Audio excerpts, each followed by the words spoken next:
हाँ तो नमस्कार प्यारे बच्चों, स्वागत है आप सभी का इंग्लिश IQ लाइव में। प्यारे बच्चों, आज की वीडियोस हमारी जो मैं पढ़ाता हूँ उससे थोड़ा हटके है, लेकिन काफ़ी इंफॉर्मेटिव वीडियो है।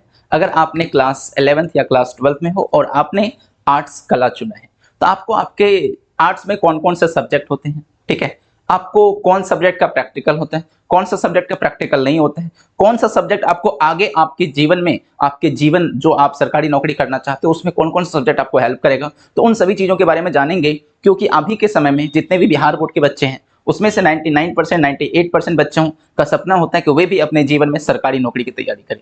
तो अभी अगर आपने आर्ट्स लिया है, क्लास 11th या क्लास 12th में हो, तो वो आपके आर्ट्स के कौन से पेपर आपको आगे आने वाले जो सरकारी नौकरी की तैयारी है उसमें आपको मदद करेगा, वो भी हम लोग डिस्कशन करने वाले हैं। तो प्यारे बच्चों, आप सभी बच्चे इस वीडियोस को जरूर देखिएगा। अगर हो सके तो आप अपने छोटे भाई बहन, जो भी आपके छोटे भाई बहन हैं, उन्हें जरूर शेयर कीजिएगा। ये वीडियो काफी इंफॉर्मेटिव होगा, ठीक है। तो चलिए प्यारे बच्चों, जानते हैं कि जो आर्ट्स होता है प्यारे बच्चों, जो कला होता है, इसको हम लोग हिंदी में क्या बोलते हैं? तो हिंदी में प्यारे बच्चों इसे कला बोला जाता है। तो कला में, आर्ट्स में कौन कौन से सब्जेक्ट होते हैं, ठीक है। जिस प्रकार साइंस में आप अगर फिजिक्स, केमिस्ट्री, मैथ्स, बायोलॉजी होता है, तो उसी प्रकार आर्ट्स में कौन कौन सा सब्जेक्ट होता है, इसकी इंफॉर्मेशन हम लोग देंगे। कौन कौन सब्जेक्ट हमें लेना चाहिए, ठीक है। अगर हम बात करते हैं अपने, अगर आप गवर्नमेंट जॉब की तैयारी करते हो, ठीक है, अगर आप सरकारी, ठीक है, गवर्नमेंट जॉब की तैयारी करते हो, सरकारी परीक्षा की तैयारी करते हो, तो आपको कौन कौन सा सब्जेक्ट आगे चल करके काफी मदद करने वाले हैं आपकी सरकारी नौकरी की तैयारी में, तो वो आपको अभी से अगर पता रहेगा तो आपके जीवन में ये काफी महत्वपूर्ण होने वाला है। और कौन सा सब्जेक्ट में आपके 11वीं और 12वीं में प्रैक्टिकल होता है, जिससे कि आपको बहुत ज्यादा हेल्प होता है आपके परसेंटेज बनने में, ठीक है। इन सभी चीजों के बारे में जानेंगे। सबसे पहले कि हमारा भाषा जो लैंग्वेज है, ठीक है, जो बिहार बोर्ड में लैंग्वेज पेपर है, तो वो 200 नंबर हर बच्चा को देना है, ठीक है। 200 नंबर आपका फिक्स हो गया, ठीक है। जैसे यहाँ पे मान लो हिंदी है, उर्दू है, हिंदी है, अंग्रेजी है, उर्दू है, मैथिली भी हमारा लैंग्वेज पेपर में आता है। क्या आता है प्यारे बच्चों? जो मैथिली होता है ये भी हमारा लैंग्वेज पेपर में आता है, मैथिली भी आप ले सकते हो, है ना। तो ये 200 नंबर, अगर आपने हिंदी 100 नंबर का चुना है, ठीक है, तो 100 नंबर का आपका इंग्लिश हो गया। अगर आपने 100 नंबर का इंग्लिश चुना है तो 100 नंबर का आपका उर्दू लैंग्वेज पेपर हो सकता है। अगर 100 नंबर का आपका इंग्लिश है तो 100 नंबर आपका मैथिली हो सकता है ना। तो इस तरह से कॉम्बिनेशन रहता है। मतलब आपके 200, जो टोटल 500 में से 200 नंबर क्या हो गया, तो आपका भाषा लैंग्वेज पेपर हो गया।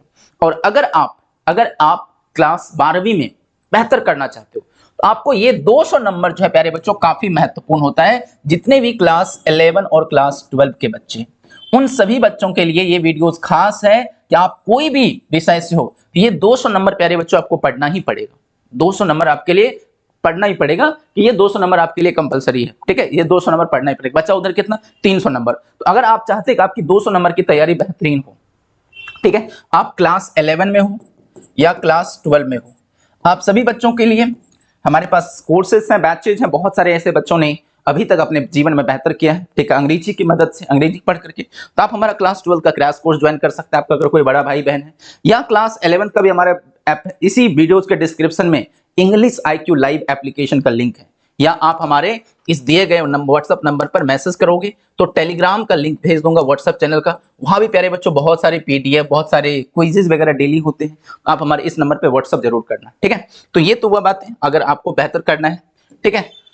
प्यारे बच्चों, जो अनिवार्य कंपलसरी पेपर है वो कौन कौन होता है, तो उसमें प्यारे बच्चों आपका हिस्ट्री हो जाता है, ठीक है, इतिहास हो जाता है, भूगोल हो जाता है, समाज शास्त्र जिसे पॉलिटिकल साइंस कहते हैं, ठीक है, पॉलिटिकल साइंस कहते हैं, अर्थशास्त्र, इकोनॉमिक्स, गृह विज्ञान जिसे होम साइंस कहते हैं, मनोविज्ञान, ठीक है, जिसे साइकोलॉजी कहते हैं, संगीत और समाज शास्त्र, ठीक है, सोशियोलॉजी।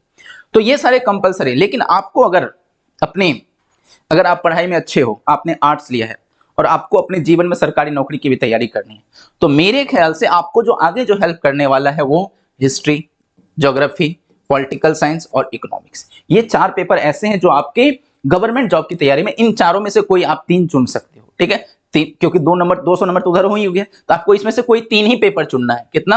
आपको 3 ही सब्जेक्ट, यहां से 3 ही सब्जेक्ट आपको कोई चुनना है, क्योंकि 200 नंबर आपका भाषा हो गया। आप यहाँ पे, आपके सामने इतने ऑप्शंस हैं। ऐसे बच्चे जो पढ़ाई में थोड़ा कम इंटरेस्टेड रहते हैं, तो उन बच्चों को रहता है कि चलो भैया म्यूजिक ले लेते हैं, ठीक है, होम साइंस ले लेते हैं, तो ये सब पेपर वो ले लेते हैं। लेकिन अगर आपने जीवन में आपको कुछ बेहतर करना है, सरकारी नौकरी लेना है, तो मैं आपको सजेस्ट करूंगा कि आप ये सब पेपर लो। इस पेपर पे आपको आगे बहुत ज्यादा काम देने वाले प्यारे बच्चों। तो इन चारों में से यहाँ इधर भी चुन सकते, कोई इशू नहीं है, लेकिन इन चारों में से आप कोई 3 पेपर क्या करो यहां से चुन लोगे और 200 नंबर आपका क्या हो गया भाषा।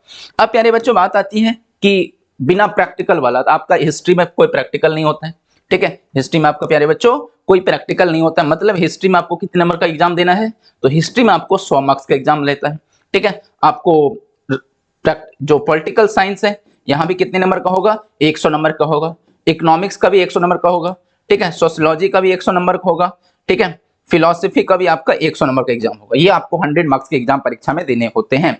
लेकिन कुछ ऐसे सब्जेक्ट हैं जिसमें प्रैक्टिकल होता है, इन सब में प्रैक्टिकल नहीं होता, आपको 100 नंबर के एग्जाम देने होते हैं। जैसे मैथ्स का प्रैक्टिकल नहीं है तो 100 नंबर का एग्जाम देते हो ना, अंग्रेजी का प्रैक्टिकल नहीं है 100 नंबर का एग्जाम देते हो, हिंदी का प्रैक्टिकल नहीं है 100 नंबर का एग्जाम देते हो। तो ठीक इसी प्रकार आप अगर इनमें से चुनते हो तो इसका कोई आपको प्रैक्टिकल नहीं, लेकिन कुछ ऐसे सब्जेक्ट हैं जिसमें आपको प्रैक्टिकल रहते हैं, ठीक है। जहां पे आपको प्यारे बच्चों ये भूगोल, इसमें से आपको 70 नंबर का एग्जाम होगा, ठीक है, और 30 नंबर का ये आपको प्रैक्टिकल करेगा, मतलब आपको एग्जाम रिटन कितना होगा 70 का होगा। इसमें भी आपको 70 नंबर का ही एग्जाम देना है, 30 नंबर आपका प्रैक्टिकल रहेगा। इसमें भी आपको 70 नंबर का एग्जाम देना है और इसमें भी आपको 70 नंबर का एग्जाम देना है, ठीक है। भूगोल में भी आपको प्रैक्टिकल होता है कितने नंबर का, 30 मार्क्स का।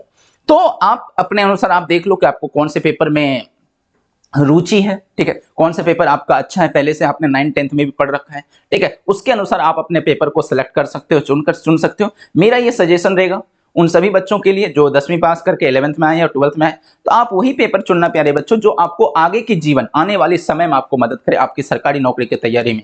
क्योंकि हम जो middle class, lower middle class वाले होते हैं ना, हमारे पास अपने जीवन में एक लोअर मिडिल क्लास से मिडिल क्लास में आने का एक ही जरिया होता है, वो सरकारी नौकरी, ठीक है। तो अगर आपने भी सपना देखा है सरकारी नौकरी तो आप जरूर अचीव करोगे। लेकिन साथ में प्यारे बच्चों आप सभी बच्चों को एक चीज को इग्नोर नहीं कर सकते हो, वो है इंग्लिश का सब्जेक्ट। क्या? तो जो इंग्लिश का सब्जेक्ट है प्यारे बच्चों आपको ये पूरा जीवन भर काम आएगा।